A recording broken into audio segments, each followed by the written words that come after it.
So there's a bunch of stories out today about Bad Wolves and their cover of the Cranberries song Zombie. If you haven't heard it, it was a very big song for them. It went platinum, I believe, and it was originally set to feature Dolores O'Riordan. And actually, the day that she was set to record that cover with the band, she was found deceased.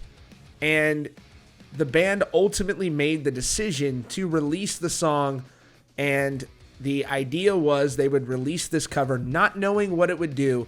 You've got to think about this in the context of who the band was at the time. They were nothing compared to what they are today. So they make the decision to release this cover, and they made the decision to donate all of the proceeds to her family. Now, the writers of the song were going to get a share anyways, regardless, because there's a royalty rate for cover songs and things like that set by the federal government.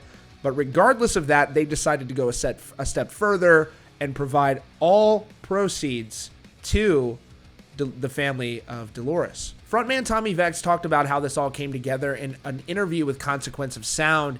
He said, "We were thinking we were going into the studio to record Zombie with Dolores, so we were on this real high and excited about that. It came down to the night before, and as everyone knows, she tragically passed away. So it was this really tragic, sad situation, and the song almost didn't come out. We were going to shelve the song, and we talked about it with our label about releasing the song and donating all of the proceeds to Dolores' children.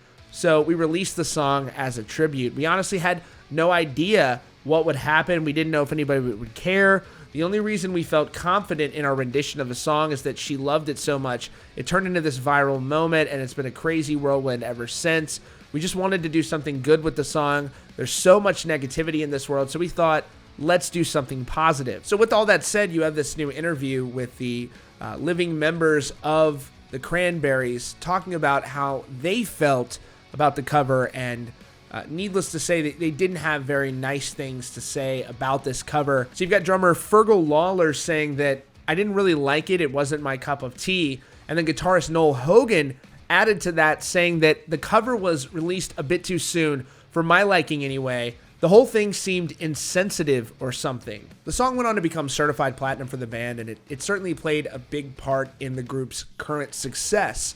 But since then, they've released 2 albums now, and people in the crowds, and I've seen them multiple times, know all their songs, not just Zombie, and they've got a bunch of hits at this point. None of them obviously as big as the Cranberries cover, but that was a very, very viral moment. The guitarist Hogan added that he doesn't have any ill will towards Bad Wolves. He just didn't seem to enjoy it. And this really sort of struck me, because this is not just a Bad Wolves thing. This is a every band thing. Bands release covers all the time, and this was really a unique circumstance. But I really have seen a lot of people bashing Bad Wolves today, and I wanted to offer my perspective on this because I really like this band, and I really like the Cranberries, and I've thought about this all day, and I wanted to sort of get this off my chest, I guess. I can see that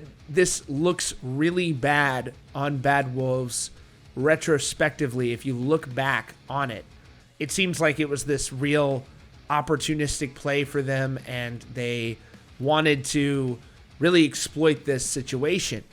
But we're looking at it from the modern lens. We're not looking at it with what they were looking at things from at that point in time. We live in a current music industry where you cannot make a band happen anymore. You can't just force a band on everyone. I mean, you just can't. There are bands out there that get major pushes and they can still flop. So for what happens and is happening with Bad Wolves, at the time, the group wasn't a well-known band like they are now. They had a single out called Learn to Live, which I was a huge fan of. They may have had a couple other songs, but they were not well-known on the scale that they are now. And I have talked to Doc, their guitarist, a lot. I was a really big fan of his earlier band, still am a big fan of God Forbid, and I know him to be a really class act of a guy. And so I don't know the other guys in the band. I don't know what they're like. You know, I've interviewed the band once before, and everybody was really nice to me. But the band's catching a lot of heat for this, and I think it's worth pointing out that Bad Wolves donated, at least that we know of, unless somebody wants to tell me I'm wrong, they've donated every dollar they've made continuously from the song to the family of Dolores. And I think that saying that it's insensitive when literally in the video they are paying tribute to her, and it caused millions of people around the world to memorialize her with warmth, because every single person of those 100 plus 200 plus million people, however many people have watched the cover at this point, see a tribute to her every single time the video is played. And so I don't look at it from this nasty opportunistic side, but I do understand how it can appear that way. I just think that it's really hurtful and really unfair for a band that tried to pay respect to the artist, and then now from after we now know what it became, he wouldn't even be talking about this right now had the cover not become what it had become. If it was just a little random video that got 5,000 views, we wouldn't be talking about it. But by virtue of how big the tribute became and how big the cover became, it is now that subject. They didn't have to donate the proceeds. There was no legal obligation. They decided to do that. I just want to go back to the time, what this was at the time, and this is from Dolores's publicist about the cover that she was working on with Bad Wolves. Her UK publicist Lindsay Holmes said in a press statement at the time about the cover, Dolores was excited about plans to guest vocal on a cover version of her all-time classic Zombie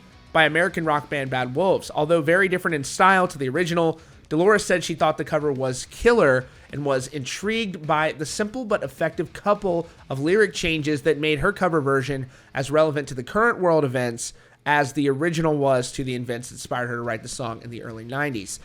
That's how she felt at the time, and so with all due respect to her bandmates, I think that we should respect how she felt. I don't know, I just felt really bad for them. I don't know. What do you think? Do you think this was an opportunistic sleazeball move, or do you think they were just sincerely not being the band they are today, just trying to pay tribute to somebody who the day before was supposed to record vocals on the song? Let me know. Let me know what you think in the comments down below. I really, really do. I don't think that I know everything. That's just how I feel about it. So anyways, that's all for now. Thanks for joining Stay at Rock Feed. Be sure to subscribe if you're new here with notifications on so you don't miss out on breaking news and updates. Thanks again for joining us, and we'll see you all very soon.